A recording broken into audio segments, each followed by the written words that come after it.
Olá, meu nome é Kelly e eu sou fisioterapeuta do Centro de Reabilitação aqui do município de Campinas. Eu vim conversar um pouquinho com vocês hoje sobre o acidente vascular cerebral.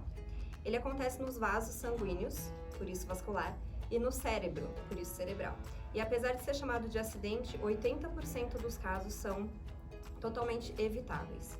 Isso acontece porque os fatores de risco do AVC são tabagismo, sedentarismo, sobrepeso ou obesidade, alcoolismo, e todas essas questões elas podem ser modificadas. Todos esses fatores, eles interferem na pressão arterial, que é a pressão do vaso. E quando a pressão arterial está aumentada, ela pode levar a um rompimento do vaso, que é o AVC hemorrágico, e por conta de algumas alterações do vaso, como diminuição da elasticidade ou o famoso entupimento, por conta de uma má alimentação, gordura que vai acumulando nesse vaso, pode acontecer o entupimento do vaso, que muitas pessoas conhecem como AVC isquêmico. Esses dois tipos, como eu falei, eles podem ser evitados desde que sejam controlados esses fatores de risco.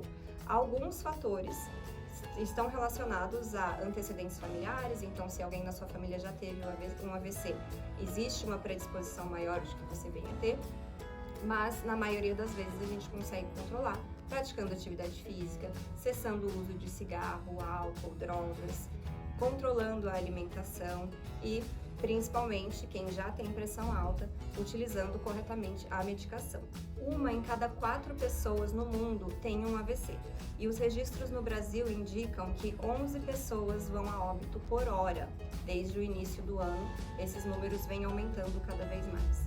Então é uma questão urgente que a gente precisa cuidar e por ser evitável existem muitas coisas que a gente pode fazer.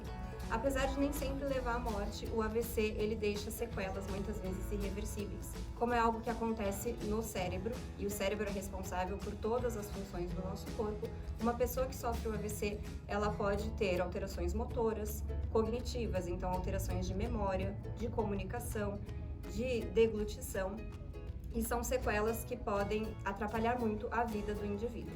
Hoje em dia, o AVC está acontecendo em pessoas cada vez mais jovens, e isso atrapalha também o retorno à atividade laboral. As pessoas elas não conseguem muitas vezes voltar ao trabalho, pelo menos não ao trabalho que elas desenvolviam antes. O principal ainda é evitar o AVC, mas ainda assim ele pode ocorrer. E quando ele ocorre, ele precisa ser identificado o quanto antes, para que a pessoa possa ser atendida também o quanto antes. Dessa forma, as sequelas podem ser minimizadas. Mesmo assim, as sequelas podem ocorrer, como eu falei, alterações motoras, pessoas que têm dificuldade para recuperar o movimento da mão, ter dificuldade para marcha, para caminhar, e nesse ponto a gente vai ter o serviço de reabilitação.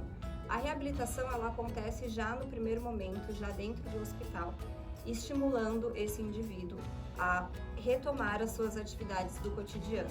Então a pessoa precisa ser estimulada desde o início, com estimulação sensorial, movimento e refazendo aquilo que ela já fazia. Quanto mais ela receber estímulos, tanto no hospital, dentro de casa, quanto em centros de reabilitação, melhores as chances de recuperação desse indivíduo. Como é muito importante identificar os sinais de um AVC para levar essa pessoa para o hospital quanto antes, o que vocês precisam prestar atenção, ter em mente se a pessoa tiver alguma dificuldade de movimentar um lado do corpo, a pessoa está sentindo dormente, anestesiado ou fraqueza, não consegue levantar um braço, ou se ela tem um desvio da linha da boca, a boca começa a entortar um pouquinho, ou se ela tem uma dificuldade de fala, esses são sinais urgentes para que a pessoa seja levada ao hospital e receba um atendimento o mais precoce possível para que fique com menos sequelas. Então é importante ligar urgente para 192, o SAMU vai atender e vai direcionar essa pessoa para um centro especializado de atendimento ao AVC.